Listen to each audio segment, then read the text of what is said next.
Today, I am so excited that we have Miss Stephanie Perry on. Diva, travel empress, I call her. She's the queen of travel, and if you need to know any information about living overseas, this is your person.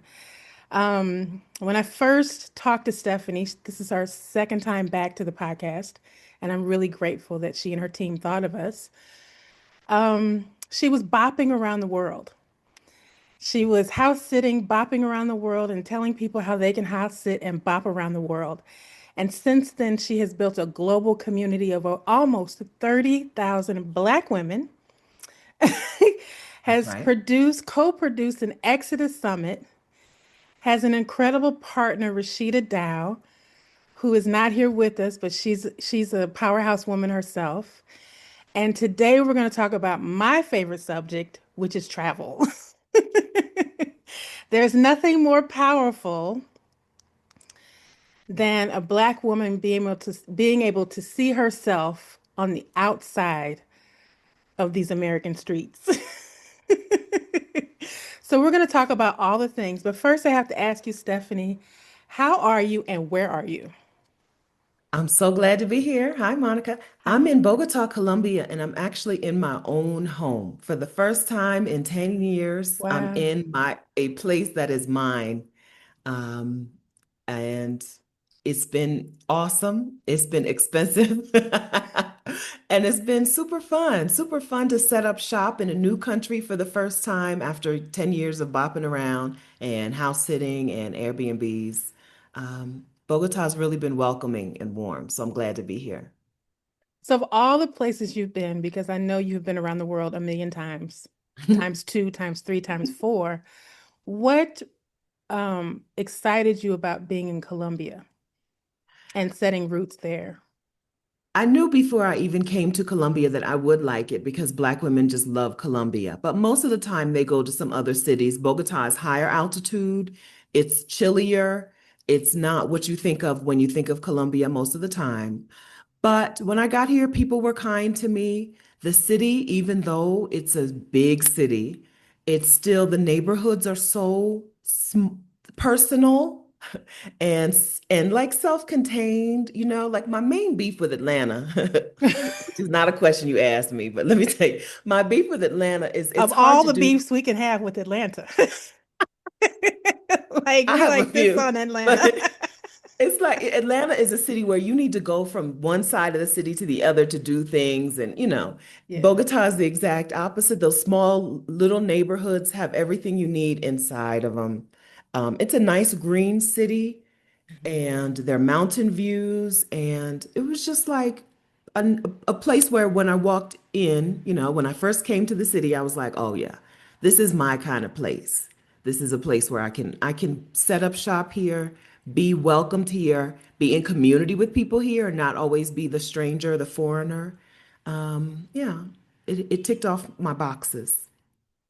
Now, where are you from in the States? I'm from Delaware, and my Okay. parents still live in Dover, Delaware. But I And did it, grow up in Ohio too. okay, so you're a Midwestern, Northeastern girl. That's So right. did Bogota feel comfortable to you from that aspect of feeling close to home, or is it a whole different type of vibe? It's very different because I'm not from the city, right? It feels very different. Hmm. Delaware doesn't have a real but like things like public transportation, things that you get from living in a major city. Hmm. Delaware has, but not on this scale. So it's Okay. it's very different. It doesn't feel home in that way. It feels home in the way of people Hmm. are nice here. And people are kind and they say good afternoon, good morning, good evening, which is a very Delaware thing, right? We say hello when we walk past people. My parents do anyway, right? Hmm. But when you walk past people, and this is a place also where you say good morning when you walk past a stranger on the street. So maybe, yeah, so maybe the people are familiar, even if the location is not. So Bogota is a urban city? Yes, Okay. it's big. It's big. I think, I don't know. I don't know how many millions of people in the city, but many more than I'm used to because I don't even know if there's a million people in my entire state, right? Right. And here them in a city with, I don't know, maybe 8 million people or something like Okay. that. A lot of people inside of this, just this city. Now you have been doing this for 10 years, bopping around the world. Yeah. And now you have set roots. But let's go back to when you first decided to leave, not just on vacation, but I'm going to live in a space and live in a space and see what I like. Yeah. What sparked that decision, and what did you have to prepare for?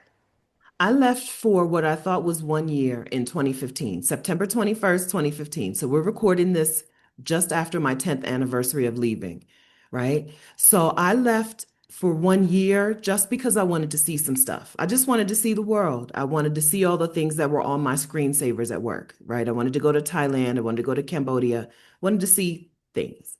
It wasn't until after I left that I realized that I wasn't going to be able to return because I wasn't the same person. I Mhm. left and I was like, oh, I don't want to go back to the life that I feel like you have to kind of live in the United States. But to prepare to live for a year, to leave for a year, I just needed money.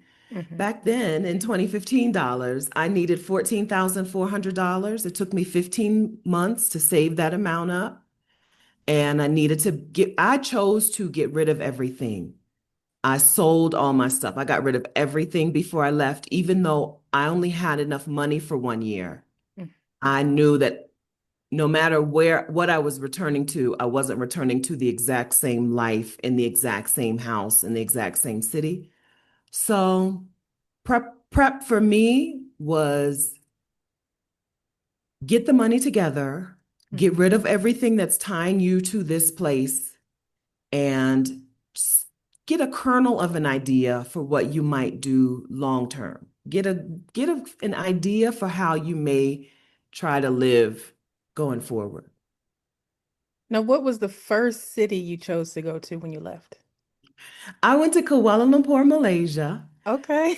because in my Wait research, a minute. I didn't expect that. is that Most weird? girls want to go to Paris.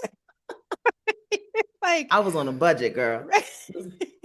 I was on a Yeah. budget. $40 a day is what I had. That was Okay. for food, that was for transportation, that was for accommodation, that was for tours, that was for souvenirs, right? Okay. $40 a So day. you So were it clear about how much money you had, and then you researched where it would stretch. That's exactly right. Okay. And the answer was Southeast Asia, Okay. right? I Hmm. felt like I could go to Southeast Asia and not have to come home early because I ran out of money. Okay. And I was right. I was right. Yeah. So I went to Kuala Lumpur, Malaysia. If you in the travel space, Kuala Lumpur has a wonderful reputation in the travel and move abroad space. Um, their food is amazing, or you're trying to build a business or something. Fast internet is really helpful. Their language, it's a place where English speakers can learn the language. In some Asian countries, I don't know how you do it, right? You look the letters, I don't like how would I ever be able to learn this language? Right. But Bahasa Malaysia is a language that English speakers can learn. The alphabet, they use the same alphabet that we use or a similar alphabet. Hmm. Um, and they had at the time a residency visa called Malaysia My Second Home. So it was just a welcoming place for people like me who wanted to try someplace else out and didn't have a lot of money and, wanted to see some things. But what happened was I got there and I realized that I was not prepared for the weather, the temperature. Okay. It was so hot. I looked on paper. This is one of those things that you don't know. So on paper, the temperature would be like 92 degrees and 92% humidity. And I said, I know what that feels like, right? I've been to Houston. I was stationed in Texas when I was in the Army. I've been to New Orleans in the summertime, right? Okay. I know what that feels like, but I did not know what that felt like because humidity is relative. Yeah. 92% humidity in New Orleans is not the same as 92% humidity in Malaysia. And girl, I thought I can't make it. I cannot. Is Malaysia inland, or is it by the? It's no, it's on the water. Okay. And so it's Not humid Malaysia, but the and city. low altitude, right? You're right on the sea level. Okay. And ooh, I couldn't take it. I could I couldn't take it. Plus, it's a Muslim country, and so they recommend that women wear more clothing, right? We're Hmm. not wearing little mini skirts and tank tops. Wear a little Hmm. more clothing. I couldn't do it. And so I landed in Malaysia knowing that I was going to bop around, but I thought I was going to settle in Malaysia after the fact. After that year was over, I was going to find a way to stay there. And look, 2 days, and I was like, forget this whole plan. Something else is gonna have to work out because can't, I cannot, I can't live there. I can't live like that. Now, a lot of women, when they have a desire to travel, but they're confined to their obligations, or they have family and they have children, what are some of the ways that, because you've been doing this for 10 years, what are some Uh-huh. suggestions that you have for people who want to leave but feel tethered to their life in America? Sometimes those obligations want to come with you, right? Like we think that those obligations are holding us in one place, and sometimes you can just take them with you. Your children or your parents or your somebody that you know that you care for, you may actually like being with them in another place. Hmm. If you need a break from the United States, right? If you need some time away from what that means, being a Black woman in the United States, probably also so do some of those people in your life that you think you can't leave behind. Sometimes, right? Those very obligations, the kids or the parents or the spouse, sometimes they want to go with you, Hmm. right? Other times, it is a matter of finding a different way to navigate this, finding a different solution. Women inside of my community are very pro. I'm gonna say okay. I'm gonna say it. In my community, women are very pro nursing home, right? They're like, listen, I've been the caregiver for this parent. I can't be the caregiver anymore for the parent, sometimes the spouse, right?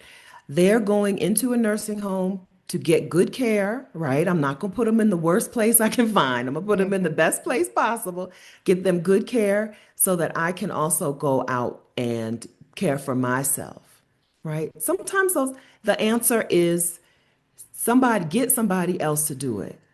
Like literally. Literally, Yeah, right? Sometimes the yeah. answer, get somebody else to do it. My mom, for the longest time, was like, "Oh, her schedule had to work around the church, and she wasn't even the pastor. She's a minister at the church, but she's not the pastor, Hmm. right?" But now she'll be like, "Oh, let me, you're going where, right?"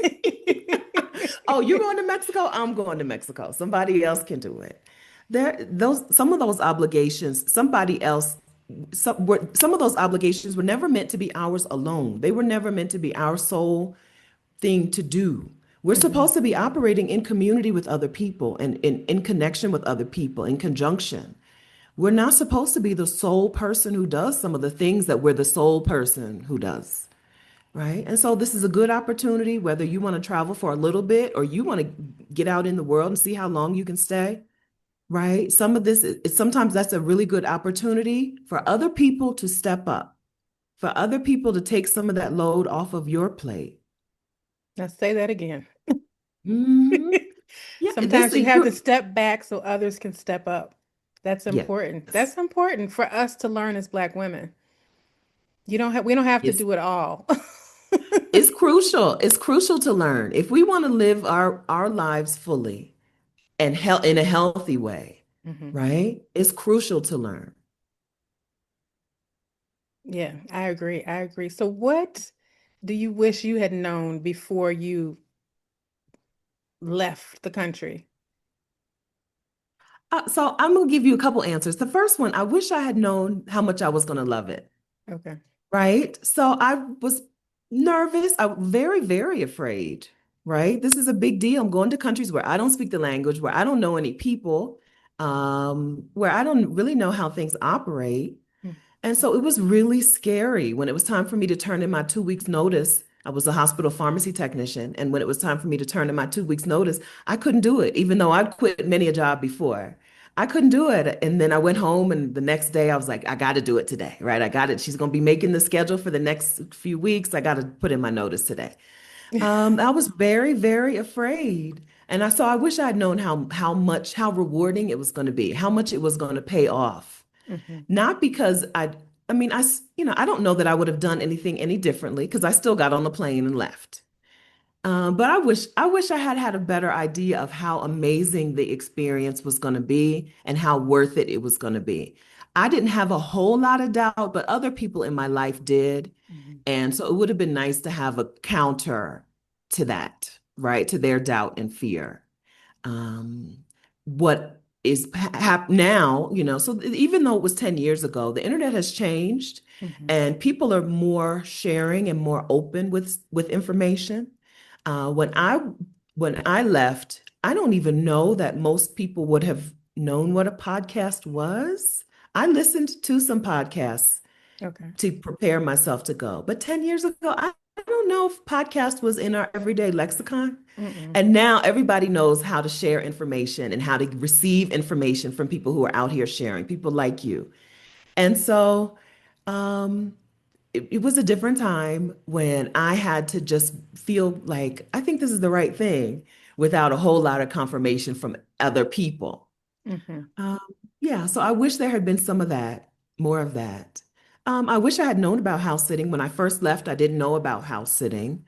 And so I didn't know about getting a free place to stay in other people's homes.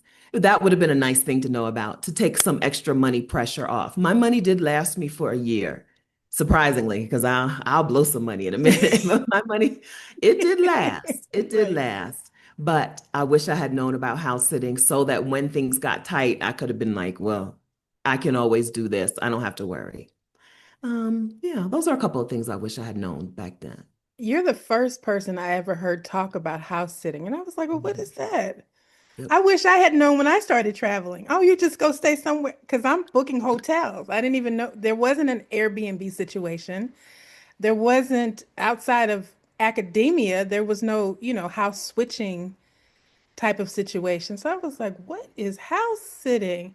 How did you find out about that? And tell me about some of the places you've sat. After that first year, when I came back home with no money, like literally no money, used up all the money for my travel, I was like, you know what? It was great seeing Southeast Asia, but I don't feel like I saw the world. So how do I Mm. travel with no money? And I literally Googled, how do I travel with no money? And Google pointed me to an article about house sitting. It pointed me to an article by, oh, I'll remember her name in a second. Anyway, she Mm. was a woman in her 40s. I was 42 by then, and she was a woman in her late 30s or 40s, and she was house sitting some. And so that's how I heard about it. I'm so proud to be the first person that other Black women have heard about house sitting from. I'm really proud of that because house sitting is a travel equalizer, or it makes travel possible for so many more people, and even long-term travel or travel to the other side of the world, or even staying right in your city and not paying rent for a while, right? It makes a lot of things possible for people, and I'm really proud. I'm really proud of being the person that so many Black women heard about this from. You're one of the people I consider the pioneer of without saying I could find a different word, but the exodus of Black women, Mhm, because mhm. this is an opportunity that has been afforded to a lot of other people, Yep. but it was nothing that people included us in or anybody was talking about it. When I started traveling in my 20s across the world, there weren't even Black women traveling unless it was for business. And Hmm. most of the time it was men. So to see so many Black women, like, I'm on my way to Bali, I'm on my way to, Mauritius. I'm like, wow, this is incredible. Like I'm excited for that because I know what it does for you to experience yourself outside of this nation. When people Absolutely. don't see the qualifiers, I'll say, that they put on us. What unraveled in you when you started experiencing yourself outside of this country? So much, so much. I appreciate you calling me a pioneer. There is a movement. There is an Exodus movement, a Blacksit movement, a Leave the Country movement. And I am a face of that, a face of that movement, but I do a lot of talking, right? But I'm really proud. I'm really I appreciate that. What everything unraveled in me. So I thought I was leaving the country to see some beautiful places. I wasn't on a mission to find myself. I wasn't thinking about like, I'm going to go out here and I'm going to go find myself. But man, I really met myself out there. So you said travel gives us an opportunity to experience ourselves. And that's right. Without those you get to meet people and move through the world without people really thinking anything when they see you, right? Whereas in the United States, when people see a black woman, they have thoughts. They have an idea of who you are, who you should be. And this is any kind, all people, right? This is Mhm. the way all people engage with black women, including other black women, Mhm. right? Who you should be, what you should be doing, how much excellence you should be moving in, how you should be seeking whose approval you should value, right? Whereas when you leave the United States, people are not thinking about you. On one hand, they're really not thinking about you. On the other hand, there are people who are very excited to see a black woman when I get places. Sometimes I'll be like, do I look like a famous person here? Because why are they so excited to see me? I said I need to sit down and Google some of the black stars in Colombia because why are people so happy to see me when I walk into their little restaurant?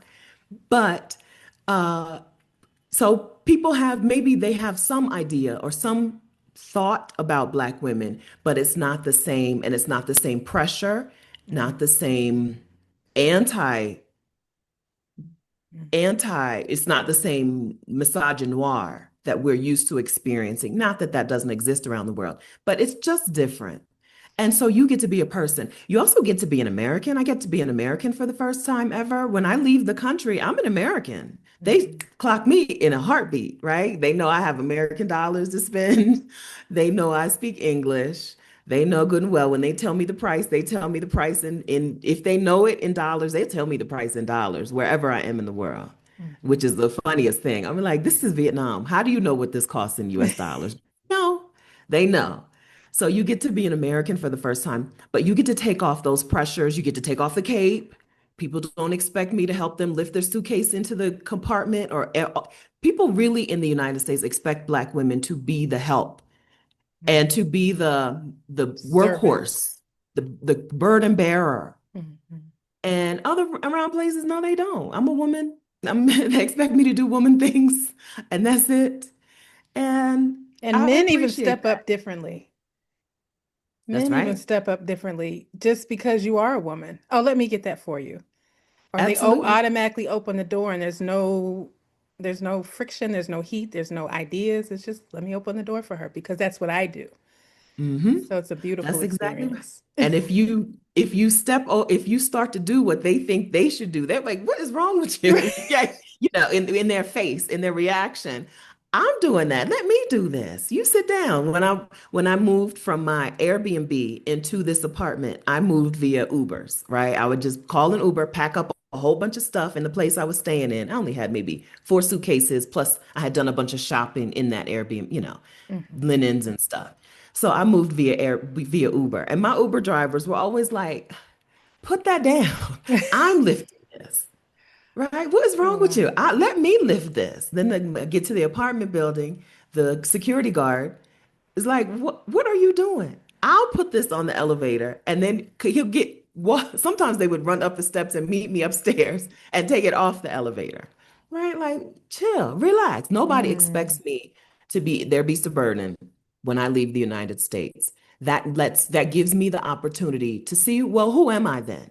Right? If I'm not the workhorse, if I'm not Black excellence, right? If I'm not the worker, period, who am I? You get to really meet yourself and find out what really matters to you and what are the things that all these years you thought mattered to you that really was just America telling you, here's who you're supposed to be and what you're supposed to care about. Ooh, you have preached a word, honey. You have preached a word because it is it's challenging being a black Yeah. woman in America. It's very Yeah. challenging because of the expectations and the opinions Hmm. and the ideas that people have of you. And it's just an assumption because people don't know who we are And we Right. have to learn who we are. And like I've heard you say before, we don't get that true experience to let all of that go until you leave, Until you leave. until you leave and see how other people see you. Now, you are the queen of, people always say, monetize your life, monetize your life. You have monetized your life. Not only have you monetized your life, you have built a community, like I said, of almost 30,000 women. When did you decide that it's time for me to bring people along with me? I started sharing maybe 2 years in on YouTube, right? I started my YouTube channel, but I really thought that I was sharing this for six, seven, eight women in my life who were eventually going to be like, now, how did you do that? Tell me how you saved up the money and how did you travel and how did you start house sitting, right? I thought I was making my YouTube channel to share with a handful of women. I'll just put it here. That way I don't have to keep repeating myself.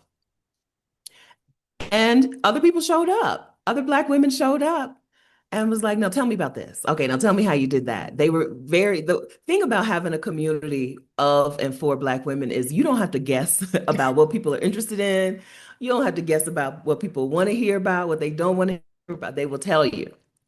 And so the community showed up, even though I don't know that I really expected community originally to form out of me sharing this information. I just thought it would be a resource, a repository of some information, but I didn't expect it to become a full-fledged community Okay. like it has, which is amazing. Um, yeah, so I started talking around 2019 on my YouTube channel, and being very clear that this is information for Black women, Mhm. right? I felt like we needed it. We needed it. We needed the career break. We needed the sabbatical. We needed to do some full-time nomadic living and see what that was like. And people showed up. YouTube helped, right? YouTube helped by suggesting me to Black women. And Black women showed up and shared. And that's when I realized that it was community, right? Because I would do a video or do a live stream and I'd recognize some names. I know these names from before. They came last week. They came last month. They're commenting. And then they started talking to each other in the chat, right? Which is a thing that you don't get on a lot of other places. It's hard, in blogs, people don't can't really form community like that. But in the chat, people started talking to each other, and I was like, oh, this is beyond what I thought it was going to be. Right. Now let's see. Let's ride the wave and see what happens. Now the Exodus Summit community, more than 26,000 women in that space. Thousands of women have attended the actual Exodus Summit or online conferences, and thousands of women and their families are out in the world now. Because one day I was like, let me sit down and share this information for these handful of women who I hope will quit their jobs. And how did you keep it going? Because I know that you were living your own life. Yeah. You know, you were bopping around the world and doing your thing. And how did you say, I'm going to keep moving this forward? I kept my responsibilities relatively small in the beginning. Okay. For me, all I needed to do was make a video or do a live stream once a week and not overcommit. I think in the beginning, if I had overcommitted and overpromised myself and we're going to do this and I'm going to do that and, then it would be hard. Instead, I sometimes for long stretches in that in the last few years. It's just me showing up on a Saturday at 10 a.m. and talking for 90 minutes about whatever I have to Hmm. talk about, whatever people have questions about, and then going away. I didn't start, so you said monetizing. I didn't start out with a real plan on how to monetize. Hmm. And I think if I had had a plan, it probably would have been too much. Right. My original plan probably would have been too big, too much work, and I would have quit. Instead, my plan was to do as little as possible. Show up and do as little as I possibly can to keep this going, keep it alive. And then when I have the time and energy, then try something bigger. And also try something bigger and then let it go when I want to let it go. Early 2020, I started a community And for Black women who were planning their sabbaticals, separate from the Exodus community, I started my own community. And actually, this was before the Exodus Summit. And COVID was like, this doesn't make sense. It doesn't make sense to have a community for Black women planning a sabbatical right now because we don't know when we're going to be able to travel again. So I let it go Mm, instead of letting it drag me under and really be, a hardship and be stressed out about it. I have these women paying me for this community, and every month, all they're saying is, I don't know when I can go to Southeast Asia because I don't know when they're going to open the doors back up or mhm, whatever. Instead, I close the doors on it. So being flexible, I think, has helped keep this alive. mhm. Whereas if I had been more rigid, it, I don't think it would have worked out. I think because I'm always in a different country, or, and because I'm always prioritizing one thing or another, I think it would have been really hard if I had had a grand plan in the beginning. Instead, I just let the current take me. Where did you get to that Zen sensibility of just going with the flow? Because I know that we've talked about excellence and having to do it right and having to do it perfectly. And you are a longtime advocate of do less. Where Yes. did that come from, and how has it shifted inside of you? Thankfully, I think I just have enough examples of in my younger life where the thing that if I'd had it my way, it would have been so much worse. From small to large examples. I remember the last time I was house shopping with my dad. I'd gotten out of the army. I was early 30s, came back to Delaware looking for a house. If I had gotten what I wanted, it would have been awful. I ended up in a neighborhood that was amazing with wonderful neighbors. I ended up with a driveway when I never lived in the city, so I had never didn't understand the importance of having off-street parking, right? My list was not the list of things that I needed. My list was the list of things I thought about, right? But I didn't think about some of the things that I needed. And so I have enough examples in my life where things worked out so much better for me because I didn't get what I wanted, because Mhm, I wasn't the one, because I didn't have to control it. mhm. And so that's how I try to just move through my life. I that if I even down to the community, right? If I had said, here's what my YouTube channel is, I would not have thought to include community because who knew you could have community on the internet like that, Right. right?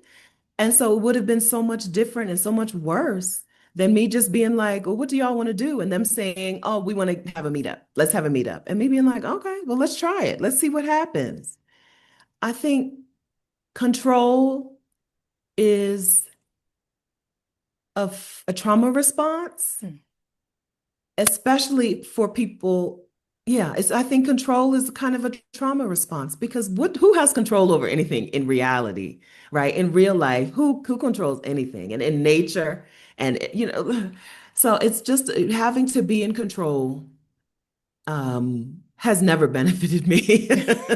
So I really so that's why how I was able to say, let's go with the flow. Let's let the current take me because I feel like that's the easiest way. I don't want to have to fight against things that are naturally happening, mhm. and I don't want to have to force things that don't want to be. I want the ease. I want the flow. And it's worked out. That's beautiful. That's important because we are the society of to-do lists and get it done Yes, and be perfect and perfectionism. Now, Rashida's not here with us today. Tell her I look forward to speaking with her one day. I'll tell her. Okay, yes. She's a hoot, first of all. How did She's you all meet and, put your alliance together? Because she's in her side of the world, you're on your side of the world, but yet you meet with this beautiful partnership, Mhm. dispelling the myth that Black women can't work together, first of That's all. right. That's right. And you all have very different opinions about life and how life works, and you Mhm. express it. I think that's a beautiful thing as well, but yet you still come together for this community and you're continuing to build it together. Rashida is my business partner in Exodus Summit, and we met because she took her sabbatical and kind of documented it on Instagram and YouTube, and I did the same. And one woman, Courtney Georgie Ellis, who followed us both, said, you two should meet." So she did a little introduction of us, and Rashida interviewed me on her YouTube channel. And when during that conversation, I was like, I like her. There's a resonance here. She's a little younger than I am. She's from the West Coast, right? There's some differences, but there was some resonance. She said in that conversation, she said the phrase, she said life is generous when talking about something. I don't know. And I was like, this is the kind of person that I want to have as my friend. So I just made her my friend. I was like, I don't know if you know this, but we're friends now. And then one day I was like, let's try this partnership. Let's try to make something together. And thankfully she said yes. We I'm not a person who has a history of finishing things. I'm a person who has a vision, Right. right? I got vision, but I'm not a person who has a history of seeing things through till the end. Mm. So none of the things that I've done, none of the Exodus Summit things that we've done together, those things wouldn't exist if Rashida hadn't said yes. Because I'll have an idea, okay? I'll have ideas, but then idea's gone by the wayside because I don't want to do the work, right? So having a partner who is the neither one of us are really like excited to do the thing, but having a person who is more conscientious than I Mhm. am has Mhm. made things so much better inside of the Exodus Summit space. Things exist because I'll be like, "Do you want to do this thing?" And she'll be like, "Oh, here's how we actually get this thing done." Okay. It's been a fantastic partnership. We in on the online space, sometimes you think about things as solo because you're in your room by yourself typing on a keyboard. But it doesn't have to be that way. You don't have to be the only person doing the thing to get it done. Just like you can put your parents in a nursing home, okay? You can also get work to collaborate with other people so that you don't have to do the heavy lifting. You don't have to do things by you don't have to be the only one doing the heavy lifting. Y'all lift together, leverage. Um, I have experiences throughout my life of Black women reaching out and being so open and receptive with me. I know that that's not everyone's experience, Mhm. but I hope that everyone will give it another chance. All Black women will give Black women another chance and another chance because there's nothing like it. There's nothing like being in community with Black women. We are the best people, I'm convinced, right? Literally the best people on the planet. And so being in community with us is only a way to live better Mhm. for us, for Black women. And so I'm so glad to have Rashida as my business partner. And I'm so glad that the Exodus Summit community of Black women continues to prove us right over and over and over again. And you all are in the middle of planning your new summit, which is October 10th through the 15th. How many has it been, and who have been some of your previous presenters, This is speakers? the sixth year for Exodus Summit. Exodus Summit is our online conference. This is year number six. It's impressive. I'm excited. I can't even believe it. I'm like, I've done a thing this many times, a hard thing this many times. It's online October 10th through 13th. We bring in Black women speakers to teach other Black women how to do the thing. So this year we're focusing on how to make the money to live abroad. And so we're bringing in speakers to help make the money to live abroad. Um, we've had a lot of so Dr. Joy Harden Bradford, the founder of Therapy for Black Girls, was a keynote speaker of ours a couple of years ago, and she introduced us to the idea of the possibility model. How you model possibilities for other people, and you also make sure you're in community with people who can model the possibilities for you. Mm. That was a wonderful session. We were talking about the full like idea of moving abroad, the full everything it takes, and we sometimes overlook the mindset part of the move Mhm. abroad. and the community part of the move abroad. Sometimes when you think about moving, you think about leaving behind everybody that you're leaving behind, but you're moving to a place where there's a whole bunch of people there and there's community there if you look for it, or sometimes if you build it yourself. So Mhm. Dr. Joy Harden Bradford was an awesome speaker. We had Tabitha Brown came and spoke just about her own experiences from going from having a vision to executing that vision and holding on to that vision for herself. She was a speaker previously at Exodus Summit. Libria Jones has spoken at Exodus Summit a couple of times about the logistics of remote work, right? Finding remote work, finding the thing that can take you around the world. Those are some women who've spoken pretty recently in past summits. 6 years, we have a lot of speakers. I'm Our first sure. summit, our first summit had at least 40 something speakers. Our first summit was a week long. We didn't know what we were doing. It was too much, too much. So Hmm. we've had a lot of women come and talk to the women in the Exodus Summit community, but it's all paid off, right? Because there are women all over the world today because of what they've learned from those women who have come to speak. Now, remote living is a new conversation for Black women. It's so amazing how these things have been going on for years, Yeah. but we are finally, I think, because of the internet and technology, we're getting access to things that I'll just say it, we've been locked out of. Yeah, that's right. That's We have correct. literally been locked out of it. And remote living is something that you do.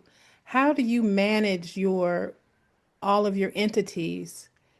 I'm sure you have a team, but how do you manage all of your entities as someone who wants to live a life of ease and Mhm. joy and bop around the world? What's your formula? Delegation, knowing what things I want to do. So my business, Exodus Summit is a business that Rashida and I run together, but I also run my own, right? Knowing what things. So today we use the term zone of genius a lot in the world. What things are things that I myself should do, and what are things that somebody else can do, and what are things that I don't have to do at all, right? Mhm. Being cutthroat about that, because either I'm cutthroat about that or I'm cutting out my own peace of mind, cutting out my own rest, cutting out the things that bring me joy. So like being really cutthroat about the things that I just don't do in my business. I have a TikTok, but I don't do TikTok and I don't have TikTok on my phone. And a lot of people in 2025 would be like, you have to be on TikTok. You have to. It's like, it's just a requirement. I don't do those things. Yeah. And then other times, because Black women can do, there's a Black woman who can do whatever it is. I'm so glad and so proud to have a team that is Black women. So I have contractors. I have people who come and do this thing. Sometimes it's for a season. So during Exodus Summit season, our team gets pretty large. And then after Exodus Summit seasons, usually me, Rashida, and Francis, right? We keep um, we keep a clear idea of why we do the things inside of our business, and then who is responsible to do them.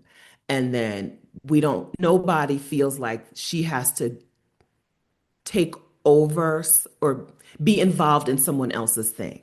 Once it's delegated, it's delegated, right? Mhm. If I don't do it, I don't do it. I've never read a speaker contract for I don't know. I don't know. Rashida does that, right? Rashida has never made a graphic. She don't know, right? What colors do we use on our things? What are the hex codes? She don't Right. know, right? Delegate it or just divide the work up, and then also leave it. Mhm. This goes back to the control thing. I really do not have a control issue. I'm learning. I'm hearing myself. This goes back to the control thing. That's not my responsibility. I don't even know. I am not going to look at it. I'm not going to see it. Time is precious. We only have so much time. And I'm not going to spend it doing things that don't need to be done. Yeah. The one thing I love about your summit is that you have known people and you have people that maybe we've never heard of before, which I Yeah, think is great. I get tired of hearing the same voices all the time. And I that's think that right. there are brilliant women everywhere. That's why I have this podcast. They're brilliant women that often go unheard that you've never heard of before, but they have a whole big life to share.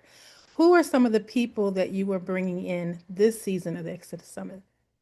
Oh, that's good. So this season, we have a few women from inside of the Exodus Summit community. Coach Vet Jet is teaching a session on um, certifications that you can get online that help you find a better remote job. So we have a couple of women from inside of the summit. Um, my brain, I think I can get, let me pull out I saw Rachel some notes. Rogers. Rachel Rogers, that's right. Our keynote speaker is Rachel Rogers. She's also my coach. She's my coach in the business world. She's one of the reasons that I'm able to be like cutthroat about responsibilities and She don't delegation. play. You She's know, like, we all listen, need to be millionaires. She does not play. we're She's gonna like, generate some money. We're gonna generate some money and we're not gonna break ourselves down doing it, yes, right? yes. Yeah, super excited about having Rachel Rogers be our keynote speaker. Arlen Hamilton. So all I can think of are the names that people know. So Arlen Hamilton is doing a session on memberships. We know Arlen Hamilton, but some women from inside of our community. Shakira is coming to do a session on part-time work for full-time pay. Shakira has transitioned from a high up employee to a contractor Okay. so that she can work on contracts for part of the year and then have enough money to live the rest of the year and go to Mexico and not be worried about them people, right? So working part of the year, but making more money than she made as a full-time employee. Mm. Yeah. So everybody has a different journey of how they're going overseas and how they're becoming global citizens. And I think that it's beautiful that you pick a focus and then you give different perspectives because everything isn't for everybody. Mm-mm. But you can pick up a little bit in each conversation that will help you move forward. So you can create your own game plan That's to right. move, or maybe just take, maybe it's just starting with a sabbatical, maybe it's just starting with house sitting, maybe it's an extended vacation. But I love that you all also offer previous seasons to Mhm. your tribe so that, well, maybe you're not at the point of making money. Maybe you're just like, how do I even think about getting there? Yes. That's How do I right. even think about getting there? So I just want to say it has Stephanie has been very generous with us. And so I want to let you all know that if you have a desire to learn more about it, you want to go to blackwomenamplified.com/freedom, because I Ooh, think travel is freedom, honey. And you can get more information about the Exodus Summit. And I just want to say to you, Stephanie, coming across in everything that you've said, how people find you is how I found you on YouTube. mm, And that was the first time I heard about house sitting and a sabbatical. I was like, what is a sabbatical? Oh, you mhm. mean to take all? Oh, all right. So I can do it this way. I don't have to take a week off and rush back to work. I can take an extended period of time. And there are ways for me to do it. So I have seen your growth. I have seen how you flowered, but you have maintained who you are as Stephanie Perry, which I think is beautiful. And I love that you have, I think the last time we talked, you had about 13,000 people in your community. Okay, And now yes. it's 26,000. And that's just a Mhm. couple of years ago. Yep. So you are doing the work, you and Rashida are doing the work, and your community is flourishing. And you are helping Black women not only see themselves differently, but to heal Yes. and heal from a perspective that you can't get in therapy. Yeah. You Yeah. can't get in therapy. So, how can our listeners follow you across the web? And what is the one thing that you want Black women to know before they take this journey across the world? One thing I want you to know is that it's for you. If you have the desire, if you hear people talking about they took a sabbatical and they went here, or they took a sabbatical and they stayed home, or they left and they moved their family to whatever place. If you hear that and you start to feel little feelings, little envy, little jealousy, little I wish I could, that means it's for you. And there are some Black women who have solved the same problems that you have to solve to get that end result, right? There's somebody inside of our community probably who has already navigated this thing. So Monica said, it's not there, you're not going to find a cookie cutter answer. You're not going to, but you probably will find some women who have solved the very problems that you'll have to solve to get this end result. If what you want is to move your family to Paris or Portugal or Kuala Lumpur, right? You, the desire to do it means that it's a thing for you to do. And so get in community with other people who are doing those things. So the answer is, how do you find me? The answer is you can find me in my community, exodussummit.com/community. We moved off of Facebook, moved into another space. I know Black women don't like Facebook like that. We're off of Facebook into our, you can find me there. And then I'm on YouTube, of course, as Stephanie Perry. Please, yeah, I'm on YouTube as Stephanie Perry.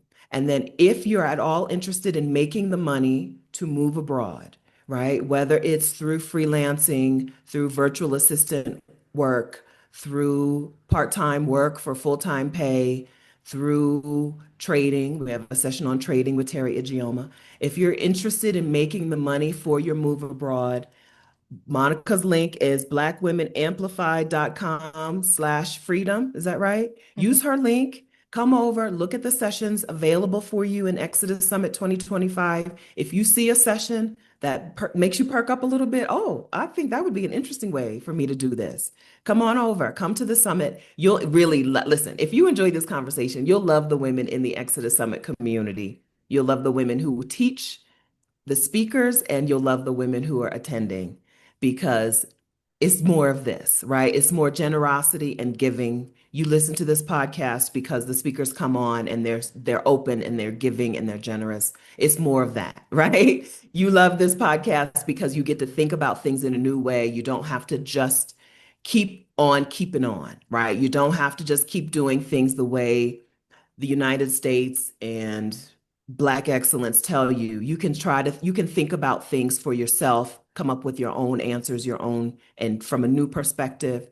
It's more of that in the Exodus Summit. So go to the link, go to the show notes, wherever Monica has dropped a link.